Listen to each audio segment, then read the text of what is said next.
Welcome students, my name is Mohammad Ahmed, your biology teacher. Students, today we are going to discuss domains of living organisms. आज का जो हमारा topic है वो domains के related है. लास्ट टाइम हमने पढ़ा था कि डोमेन्स एक्चुअल में होते क्या हैं, डोमेन सिस्टम क्या है. तो आज इसमें हम देखेंगे कि जो all over the world living organisms जितने भी मौजूद हैं उन सभी को कितनी डोमेन्स में डिवाइड कर दिया गया और किस किस बेस पे डिवाइड किया गया, और जो डोमेन्स बनी थी उनमें जो लिविंग ऑर्गेनिजम्स रखे थे उनमें आपस में क्या डिफरेंस है. ठीक है, ये था आज का हमारा टॉपिक, उसको हम देख लेते हैं. अच्छा, 3 डोमेन्स ही हमारे पास, डोमेन आर्किया है, बैक्टीरिया है और यूकेरिया है. आज के टॉपिक में हम आर्किया और बैक्टीरिया को देख लेते हैं. नेक्स्ट फिर हम यूकेरिया को भी डिस्कस कर लेंगे. तो आर्किया में देखते हैं कि हमारे पास कौन कौन से लिविंग ऑर्गेनिजम्स थे जिनको यहाँ पे रखा गया था. सबसे फर्स्ट तो हम उनकी नेचर देखते हैं कि वो किस नेचर के लिविंग ऑर्गेनिजम्स थे. जो डोमेन आर्किया ना, इसमें मोस्ट प्रिमिटिव लिविंग ऑर्गेनिजम्स रखे गए हैं. जिसमें मोस्ट प्रिमिटिव मतलब जो इस अर्थ के ऊपर सबसे पुराने लिविंग ऑर्गेनिजम्स थे उनको उठा के आर्किया में रखा हुआ है. सबसे पुराने लिविंग ऑर्गेनिजम्स डोमेन आर्किया के अंदर आ जाते हैं. ठीक है, ये आपकी बुक में लिखा होगा 3.2 बिलियन ईयर्स अगो जो लिविंग ऑर्गेनिजम्स डिस्कवर हुए हैं उनको आर्किया में रखा हुआ है. मोस्ट प्रिमिटिव इनको हम बोलते हैं. दूसरा पॉइंट हम देखते हैं कि इनकी अगर इस तरफ देखेंगे तो ये आपके पास इस टाइम के जो बैक्टीरियाज मौजूद हैं जिनको हम ट्रू बैक्टीरियाज बोलते हैं वो सारे डोमेन बैक्टीरिया के अंदर आ जाते हैं. इनको हम बोल देते हैं कि जी इसमें जो ट्रू बैक्टीरियाज हैं ना वो सारे यहाँ पे रखे हुए हैं. यहाँ पे प्रिमिटिव मतलब जो एंशियंट बैक्टीरियाज हैं, पुराने, सबसे पुराने वाले हैं जो, उनको डोमेन आर्किया के अंदर रखा हुआ है. और जो ट्रू बैक्टीरियाज हैं इस वक्त मॉडर्न बैक्टीरियाज, वो सारे डोमेन बैक्टीरिया के अंदर रख दिए गए. फिर इनकी हम सेलुलर ऑर्गेनाइजेशन देखते हैं कि इनकी सेल्स की ऑर्गेनाइजेशन किस तरह से थी और डोमेन बैक्टीरिया में जो बैक्टीरियाज हैं उनकी सेलुलर ऑर्गेनाइजेशन किस तरह की है. ये जो डोमेन बैक्टीरियाज इसमें आर्किया में आते हैं, ये सारे के सारे लिविंग ऑर्गेनिजम्स ऐसे थे जो यूनिसेलुलर हैं.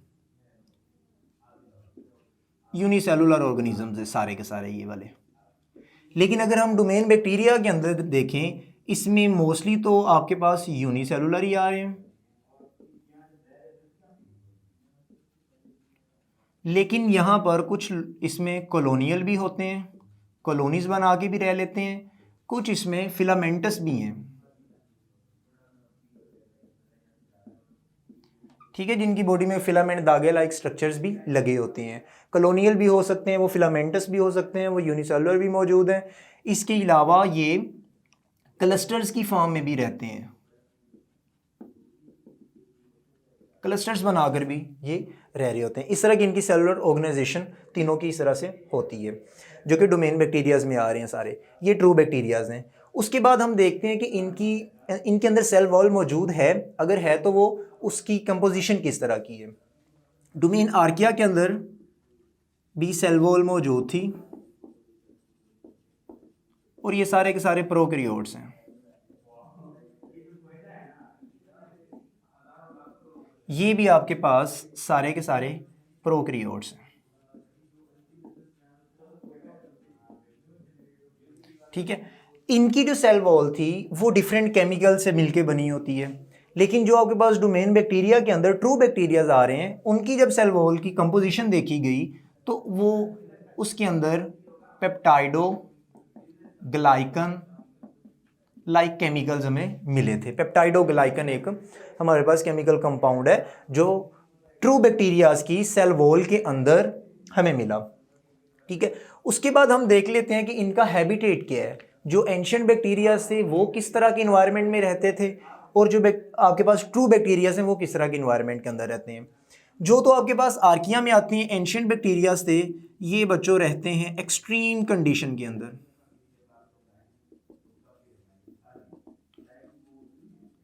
एक्सट्रीम कंडीशन का मतलब बहुत ही ज़्यादा टेम्परेचर वाले एरियाज़ में ये रहते थे. ये बहुत ही ज़्यादा अल्कलाइन मीडियम में रहते हैं, बहुत ही ज़्यादा एसिडिक मीडियम में भी ये रह लेते थे. यानी कि जितनी भी एक्सट्रीम टाइप की कंडीशंस होती हैं ना उनमें ये वाले सर्वाइव कर लेते हैं. ये जो आपके पास एंशियंट बैक्टीरिया से बहुत ज़्यादा टेम्परेचर में भी, बहुत ज़्यादा अल्कलाइनिटी में, बहुत ज़्यादा बेसिक यूनिट हो, बहुत ही ज़्यादा आपके पास ये उसमें कोल्ड कंडीशन हो, तो ये सभी कंडीशन में सर्वाइव कर रहे थे। इनका हैबिटेट मोस्टली वो वाले एरियाज होते हैं जहाँ पे कंडीशन बहुत ज़्यादा एक्सट्रीम होती हैं। लेकिन अगर हम इनकी ट्रू बैक्टीरियाज के बारे में बात करें तो ये आपको मिल जाएंगे जी सोइल के अंदर, ये आपको मिल जाएंगे एयर के अंदर, ये आपको मिल जाएंगे जी वाटर के अंदर, इसके अलावा ये आपको मिल जाएंगे जी लिविंग ऑर्गेनिजम्स की बॉडी के अंदर। हम देखते हैं ना हमारी बॉडी में बहुत से बैक्टीरियाज मौजूद हैं जो इन्फेक्शन भी कॉज कर सकते हैं अक्सर, और हमारी बॉडी के कुछ बेनिफिशियल भी बैक्टीरियाज मौजूद होते हैं, तो ये लिविंग ऑर्गेनिजम्स की बॉडी के अंदर भी रहते हैं जो ट्रू बैक्टीरियाज होते हैं। इसके अलावा इनमें एक और चीज़ देखेगी राइबोसोमल, उसमें राइबोसोमल आरएनए देखा गया है। इसमें आरएनए आपको पता है, आरएनए और डीएनए न्यूक्लिक एसिड की टाइप्स थी, वो आपको बताई थी। इसमें जो आर्किया में जो एंशिएंट बैक्टीरियाज है ना, उनके अंदर जो हमने राइबोसोमल आरएनए देखे हैं ना, वो क्लोजली रिलेट कर रहे हैं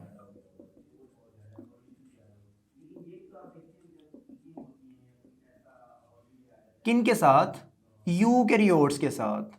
यानी कि ये बिलियन ईयर्स पुराने जो बैक्टीरियाज हैं, इनके अंदर जो हमने आरएनए देखा वो आज के मॉडर्न एनिमल्स, प्लांट्स और ह्यूमंस में भी सेम उसी तरह का राइबोसोमल आरएनए मौजूद है जो 3.4 बिलियन ईयर्स अगो में ये एंशिएंट बैक्टीरियाज के अंदर मौजूद था।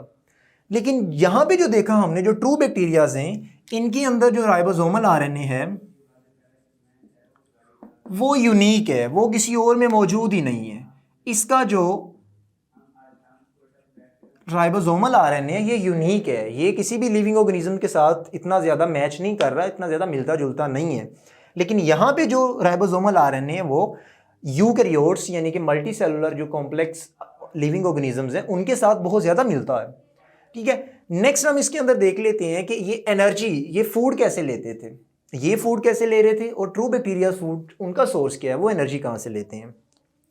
जो तो एंशिएंट बैक्टीरियाज थे ये तो डिफरेंट इनऑर्गेनिक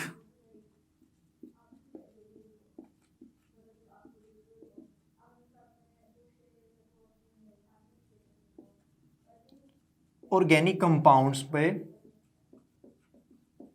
उन पे फीड कर रहे होते हैं, जैसे कि अमोनिया, सल्फर होगा। ठीक है, इस तरह के कंपाउंड्स को ईट कर रहे होते हैं। बहुत ही कम ऐसे आपके पास एंशिएंट बैक्टीरिया थे जो फोटोसिंथेसिस करते थे, लेकिन वो ऑक्सीजन को रिलीज नहीं कर सकते थे, तो क्योंकि उनका फूड है वो अमोनिया और सल्फर वगैरह थी। लेकिन ये जो आपके पास बैक्टीरियाज मौजूद हैं, जो आपके पास ट्रू बैक्टीरियाज हैं, इनका जो फूड का सोर्स था ये फोटोसिंथेटिक भी थे। ये कुछ फोटोसिंथेसिस कर लेते थे और अपना फूड खुद प्रिपेयर कर लेते हैं, साइनोबैक्टीरियाज जैसे कि हो गए।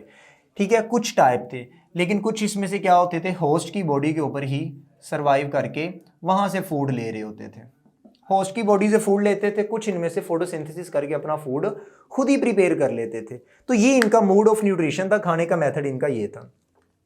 अगर हम इन डोमेन्स को किंगडम्स के अंदर डिवाइड करें, क्योंकि आपको पता है डोमेन के बाद डायरेक्ट किंगडम आ जाता है, अगर हम इन एंशिएंट बैक्टीरियाज को किसी किंगडम में रखें तो उनके लिए न्यू किंगडम था किंगडम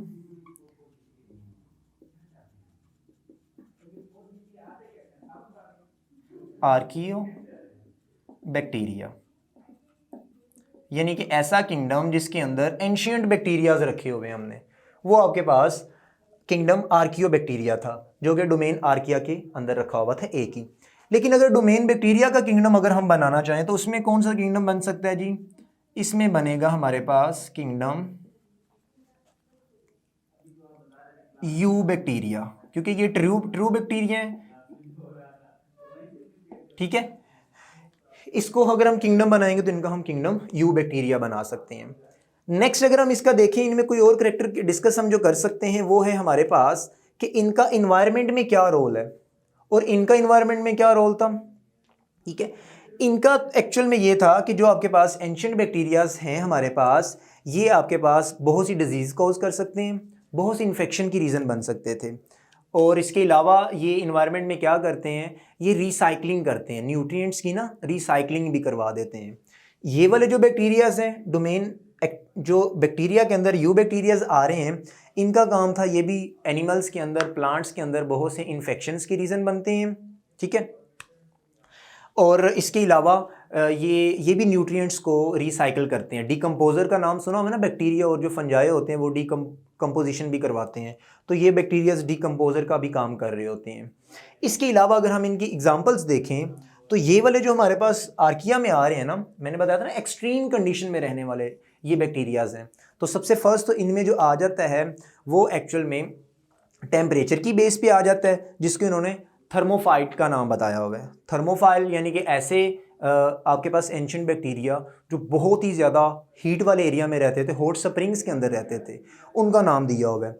इसके अलावा इनमें हेलोफाइल्स भी बताए हुए हैं, यानी कि जो साल्टी इन्वायरमेंट, बहुत ज़्यादा नमक वाले एरियाज़ में सर्वाइव करते थे, वो आर्किया में आ रहे थे, उनको हेलोफाइल्स का नाम दिया हुआ था। इस तरह से और भी इनकी एग्जांपल्स हैं। एसिडोफाइल्स हैं जो एसिडिक इन्वायरमेंट में रहते हैं, ठीक है। लेकिन अगर यहाँ पे हम डोमेन बैक्टीरिया के अंदर देखें कौन कौन से बैक्टीरियाज आ रहे हैं, तो वो आपके पास इसमें सिंपल जो बैक्टीरियाज हैं वो और साइनोबैक्टीरियाज, ये दो ऐसे बैक्टीरियाज थे जो हमारे पास डोमेन बैक्टीरिया या किंगडम यू बैक्टीरिया के अंदर सर्वाइव कर रहे थे। वहाँ पे इनको रखा गया था, वहाँ पर इनकी क्लासिफिकेशन की गई थी, ठीक है स्टूडेंट्स। ये आपके पास था आपका डोमेन आर्किया और डोमेन बैक्टीरियाज। ये इनके करेक्टर से हमने कंपैरिजन के साथ डिस्कस कर लिए, लास्ट पे एग्जांपल्स भी आपको बता दिए। यहाँ तक किसी का कोई क्वेश्चन हुआ तो आप हमें ज़रूर बताइएगा। अल्लाह हाफिज़।